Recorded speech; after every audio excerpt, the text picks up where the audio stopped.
Antes da gente iniciar qualquer conversa nossa, eu queria definir com você algumas expressões. E por que eu preciso fazer isso? Porque essas expressões são o nosso fio-guia. É isso que vai guiar as nossas interações ao longo dessa série. E eu começaria definindo com você o que é espiritualidade. Porque talvez quando você pensa em espiritualidade, você pensa tipo assim numa espécie de um namastê cristão. Aquele momento de oração que você acende a sua vela, e aí você faz o seu devocional, e aí você vai para um retiro espiritual, né? Aquele seu momento de jejum, coisas separadas do restante da vida.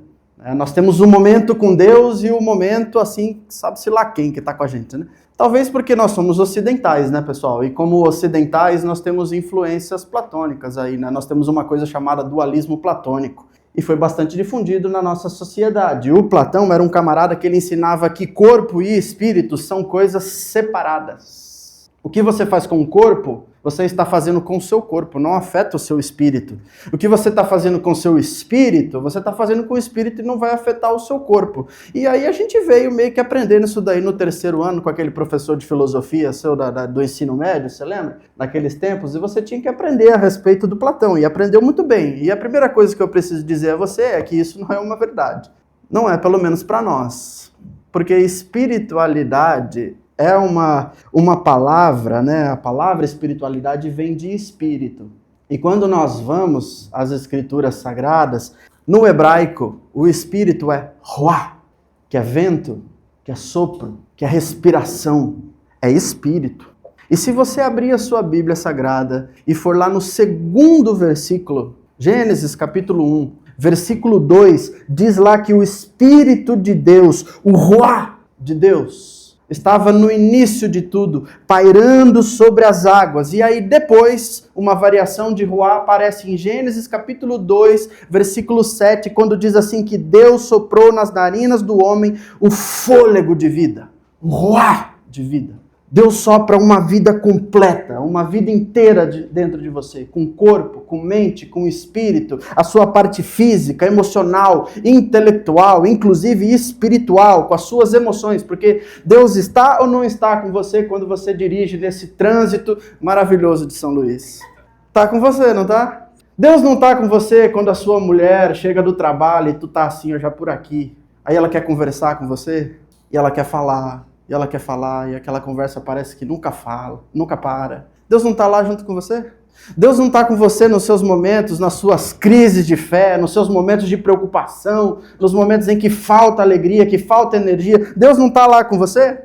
Deus está com você nesses momentos, porque se espiritualidade é só o que a gente faz lá no nosso namastê cristão, nos momentos das nossas orações, o nosso devocional, o nosso jejum, já dá para ver que eu não sou muito fã de jejum, então 99% da nossa vida está fora do alcance de Deus. Isso se tu é uma pessoa que faz essas práticas espirituais, porque vai que tu não é um crente que não lê a Bíblia, que não ora, que não jejua, que não vai para retiro espiritual, aí sim que lascou. Aí a gente não está perto de Jesus. Então guarde isso com você. Espiritualidade é viver a vida inteira, toda ela. Seja no seu trabalho, na sua escola, seja lá dentro da sua casa, enquanto você dirige, em tudo, consciente da presença e da ação de Deus.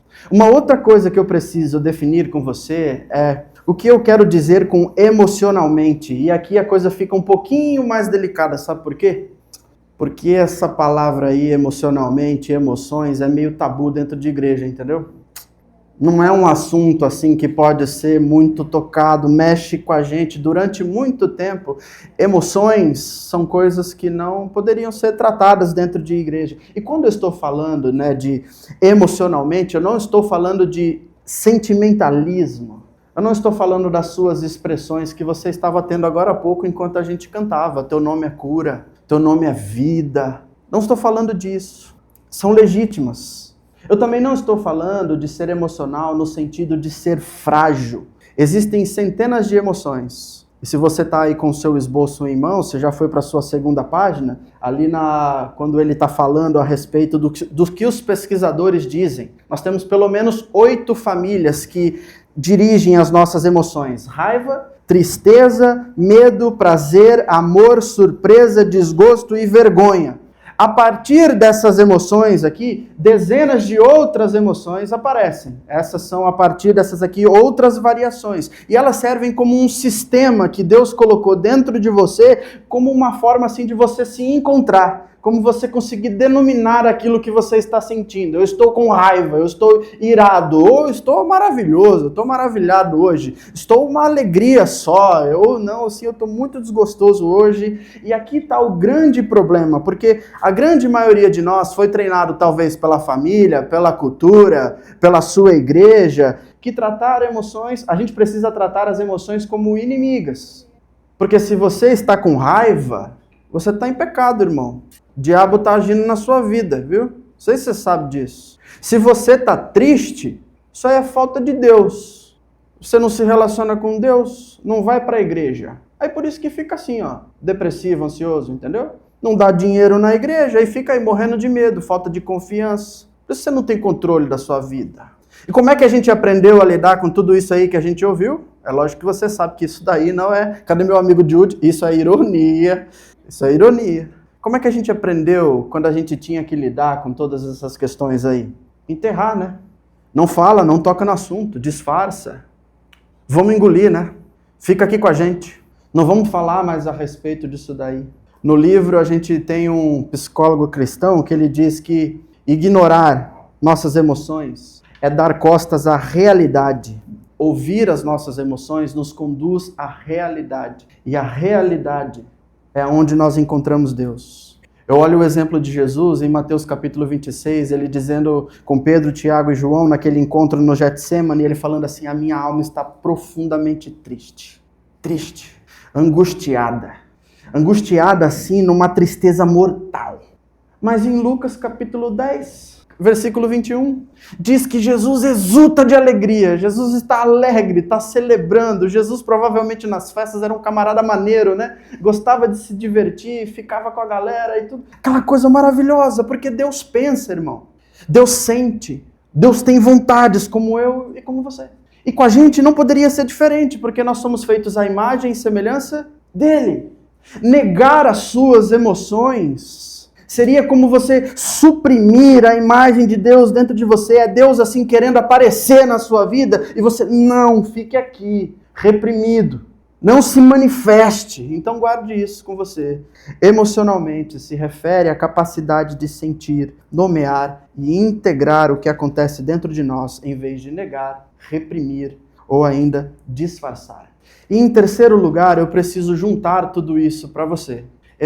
Espiritualidade emocionalmente saudável. E aí eu ficaria com a definição do próprio Peter Scazzero. No livro você vai ler que ele diz que a espiritualidade emocionalmente saudável é um chamado para uma vida radical e contracultural. É um convite à intencionalidade, ao ritmo e à expectativa de uma vida transformada pelo Cristo ressurrecto, com o poder para enxergar além das ilusões e dos pretextos do nosso mundo. Eu dou ênfase ao radical e contracultural, porque o mundo vai dizer para você que você precisa produzir mais, que você precisa parecer forte, que você não pode sentir, que você precisa continuar a todo custo. Não pare, não seja frágil na frente das pessoas. E Jesus diz para nós, venha a mim, vocês que estão cansados e sobrecarregados, e eu vos aliviarei.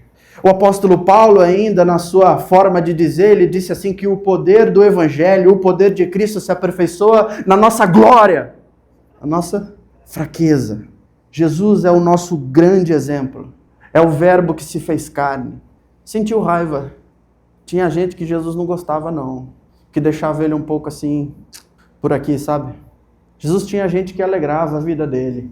E ele gostava de estar perto, mas é uma gente assim que a gente não gosta muito de estar perto. Sentiu medo, angústia, tristeza, inclusive mortal. Jesus era plenamente humano, mas também era plenamente Deus.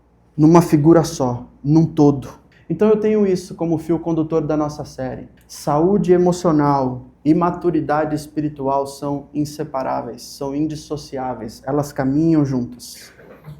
Beleza? Até aqui foi só a introdução, tá bom? Agora a gente começa mesmo, de fato. Uma imagem que você sempre vai ver ao longo dessa série aqui é o iceberg.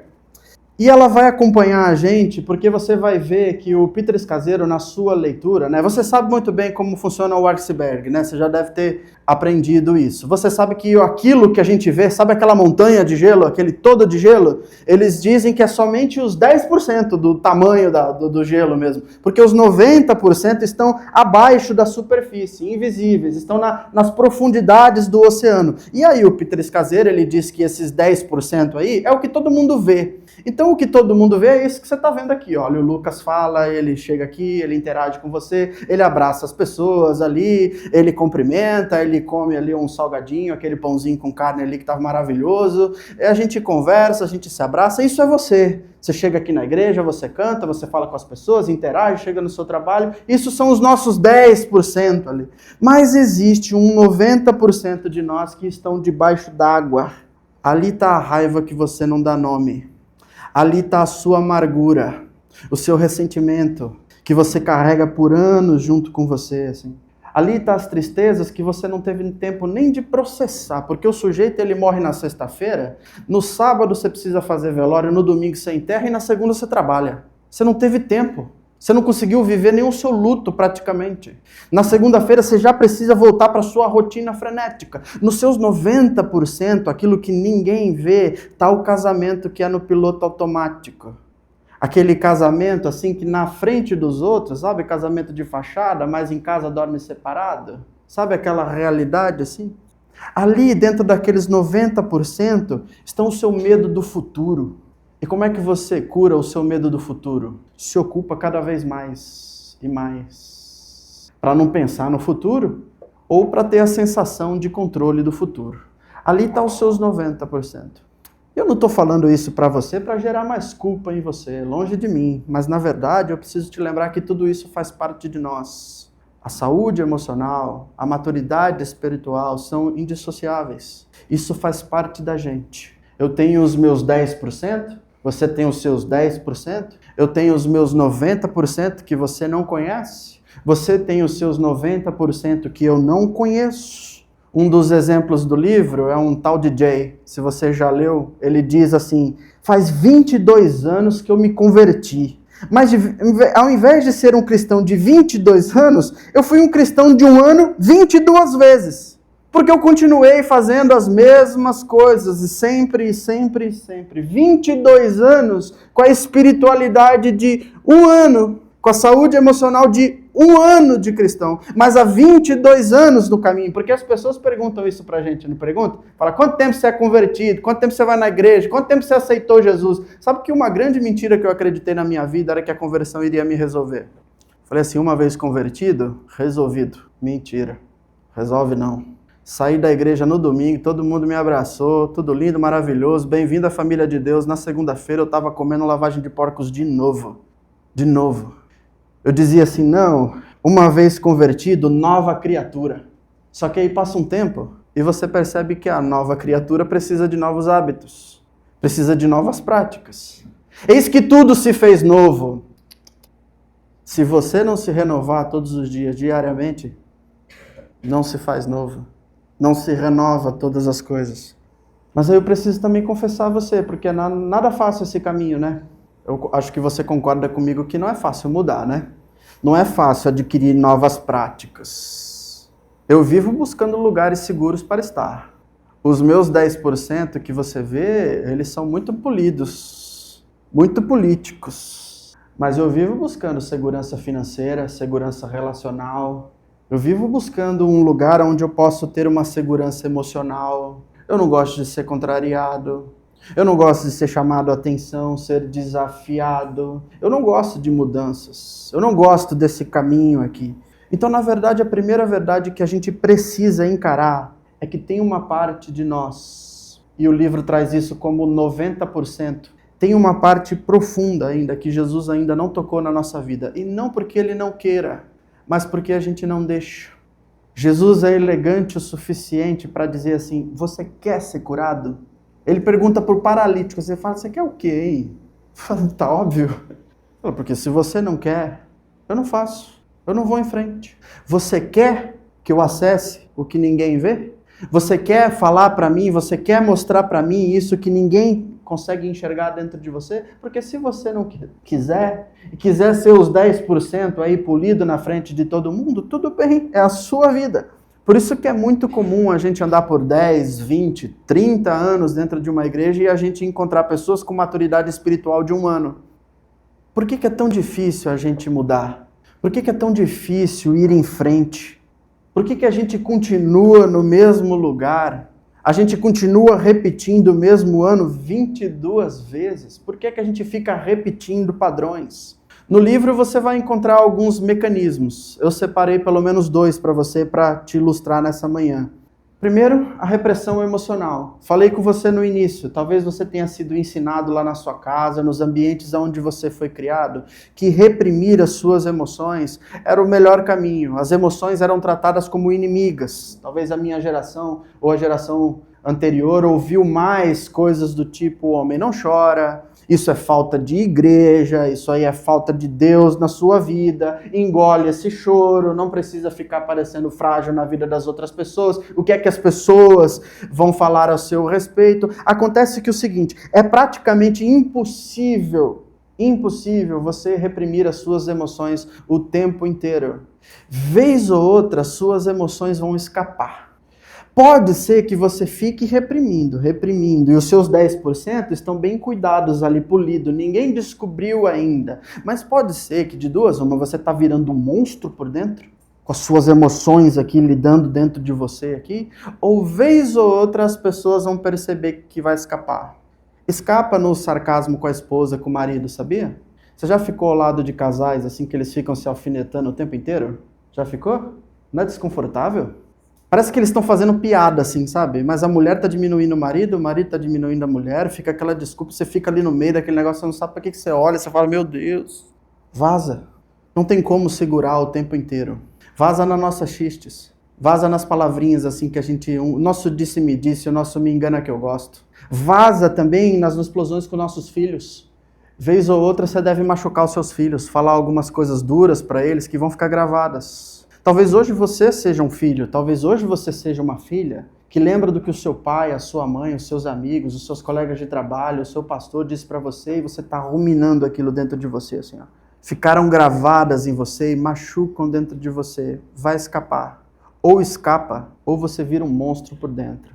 As nossas emoções, elas escapam quando a gente fica naquele silêncio punitivo.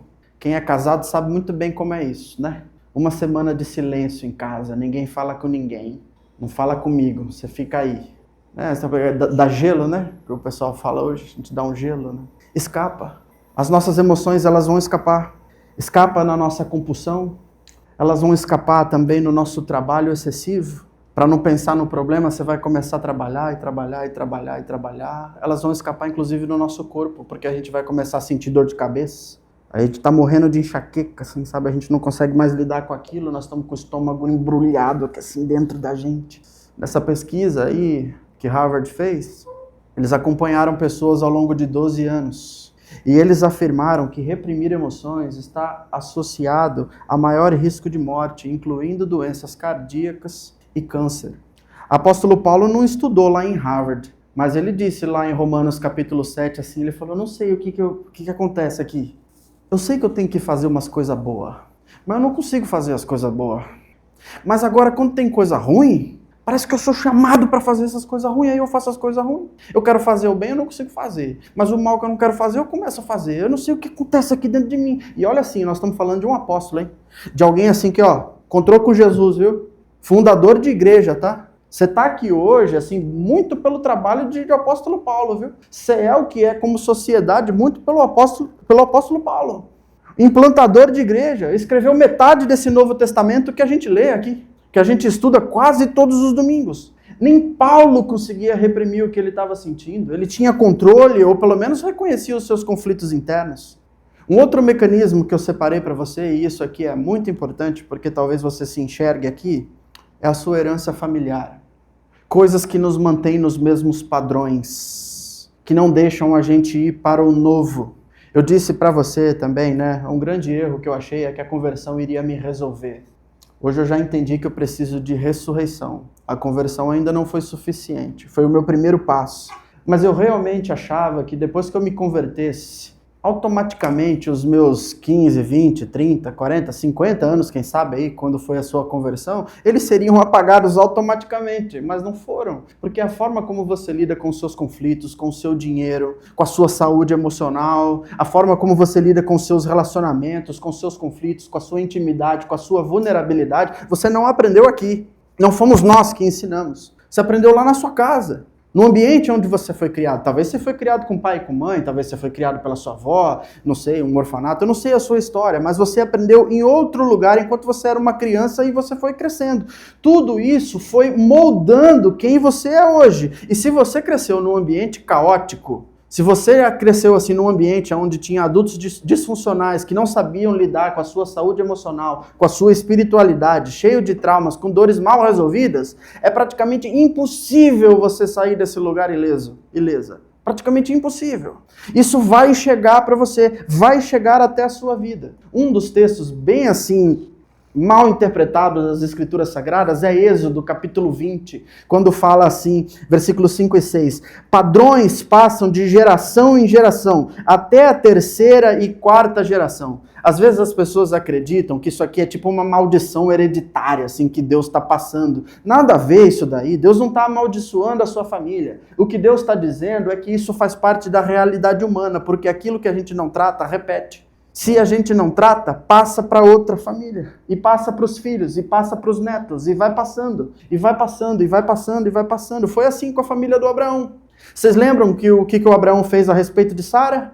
Mentiu, não mentiu? Falou, não, ela é minha irmã, não é minha esposa, não. Mentiu por medo. O que o Isaac fez?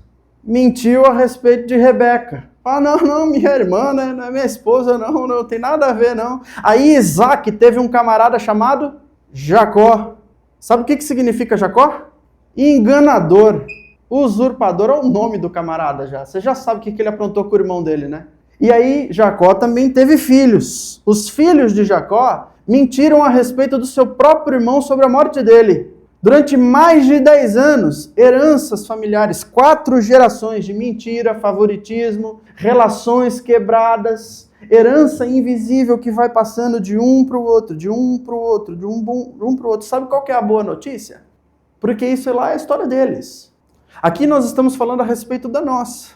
E se enquanto eu falo a você, você consegue perceber na sua vida, na vida da sua família, enquanto eu estou falando aqui, isso significa que o Espírito Santo está chamando você para uma escolha onde você pode, a partir de hoje, começar a quebrar esses padrões aí hereditários. Essa herança familiar que você tem. Pode ser que o Espírito Santo esteja dando uma luz a você para dizer assim, eu não quero passar isso para os meus filhos. Eu reconheço que isso veio dos meus pais, mas eu não quero mandar isso para frente. O processo de olhar para o nosso passado, muitas vezes vai ser doloroso, mas a gente não olha para o nosso passado para ficar preso lá. A gente olha lá no nosso passado, vai até ele para se libertar dele. A gente entende o passado e fala tchau, estou indo embora, agora eu entendi, eu quero ir para o novo, eu vou em frente.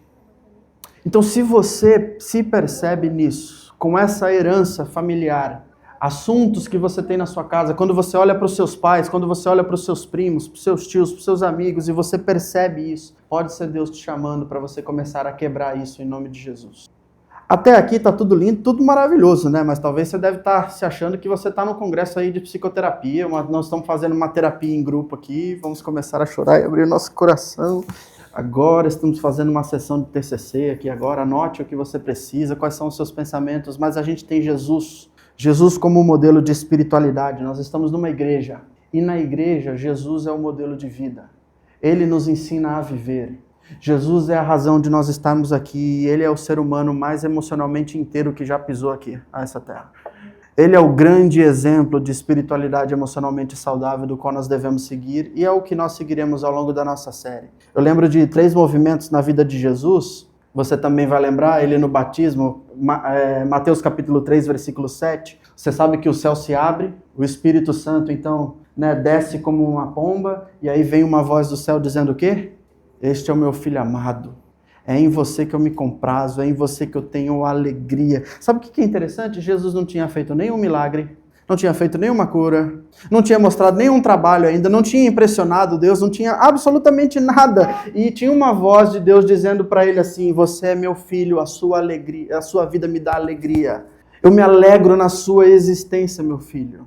Eu amo você, meu filho. Só o fato de você existir. Jesus sabia muito bem quem ele era. Ele tinha ouvido do próprio Pai. Sabe o que é interessante? A Bíblia tem assim algumas coisas muito legais para você perceber. Que depois desse evento maravilhoso, Jesus é levado pelo Espírito para onde? Deserto. E quando chega lá no deserto, o capiroto fala o que para Jesus? O que o capeta falou para ele? Primeira coisa que quando ele chega lá, se tu és filho de Deus. Será que você é mesmo filho de Deus, hein? Que essa é uma grande dúvida que a gente carrega, né? Se tu és filho de Deus, faz o quê? Transforma essas pedras em pães aí. O escaseiro está lendo isso daí, dizendo assim: prove quem você é fazendo alguma coisa. Essa é a nossa tentação do desempenho, né? Eu sou o que eu faço. A minha identidade está com base naquilo que eu sei fazer, nas minhas habilidades, no meu poder persuasivo, nas minhas habilidades, o que eu consigo fazer. Aí depois o capeta chega para Jesus e fala assim: atira-te do templo aí, seus anjos não vão te sustentar? Atira-te daí, rapaz. Por que tu não faz isso? Esse caseiro lê isso como assim: olha, prove quem você é impressionando. Essa é a nossa tentação, depois da tentação do desempenho, a tentação da aprovação. Eu sou o que dizem de mim. O que as pessoas estão pensando ao meu respeito? O que elas falam de mim? E aí, por último, a última tentação de Jesus no deserto é assim: eu te darei todos os reinos se você me adorar. Prove quem você é, Jesus, pelo poder que você tem. É a nossa tentação da posse, né? Eu sou o que eu tenho. Quando não dá certo, assim, de eu ser o que eu sou, né, pelo que eu faço, aí eu tento ver se eu sou o que eu sou pelo que dizem de mim. E aí, quando não dá, se eu tenho uma carteirada, aí eu dou. Se eu tenho poder, eu dou uma carteirada. Jesus nega os três. Fala: não, eu sei bem quem eu sou. Eu sei bem qual é a minha identidade. O Pai me disse: eu sou um filho amado, Ele tem alegria na minha vida e para mim é isso que me importa. Eu sei quem eu sou. Eu sou um filho amado, eu sou uma filha amada. E você vai precisar começar a internalizar isso, que você é um filho amado e que você é uma filha amada. E não precisa se vender para o desempenho, não precisa se vender para suas avaliações e não precisa se vender pela sua posse. Lembramos sempre, né, que tudo que nós temos é do próprio Deus. Jesus chega no Getsemane no final da sua vida, Mateus capítulo 26, versículo 37. Lá no jardim, final da vida, ele diz assim... Diz o texto, né, que Jesus começou a ficar triste, angustiado. Aí ele chamou os seus amigos, Pedro, Tiago e João. Jesus tinha amigos próximos dele, pessoas que ele conseguia se confessar, pedir ajuda. Aí ele fala assim: a minha alma está profundamente triste, numa tristeza mortal. O apóstolo Paulo meio que a gente até releva, mas agora o Criador do universo aí ficou difícil, hein? O Filho de Deus...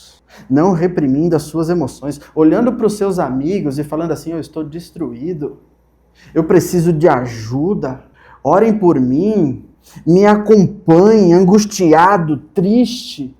Jesus sente, Jesus nomeia o que sente e depois ele pede ajuda, porque sentir até a gente sente, né?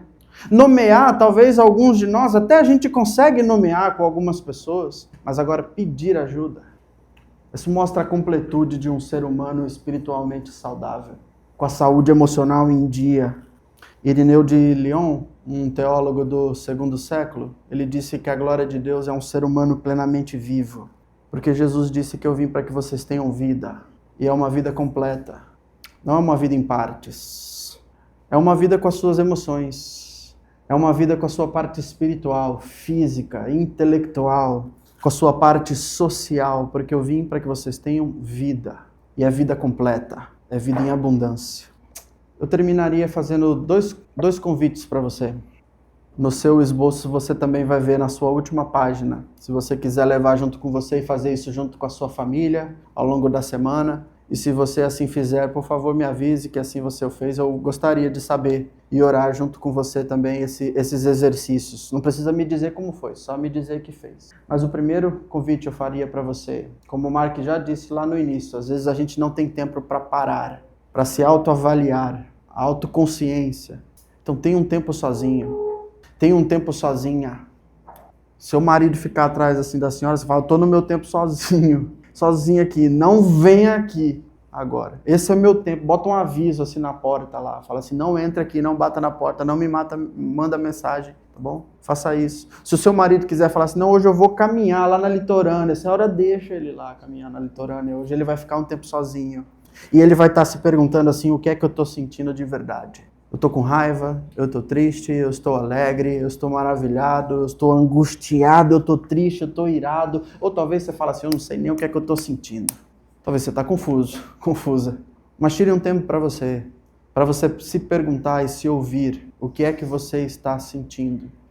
E uma segunda coisa que eu pediria a você é faça a oração de Salmo 55, a oração que o rei Davi fez, quando ele disse assim, olha, dá ouvidos, ó Deus, à minha oração, não te escondes da minha súplica, atende-me e responde-me, sinto-me perplexo em minha queixa e ando perturbado por causa do clamor do inimigo e da opressão do ímpio, pois sobre mim lançam calamidade e furiosamente me hostilizam, estremece-me no peito o coração terrores de morte, me salteiam, temor e tremor me sobrevém, e o horror se apodera de mim.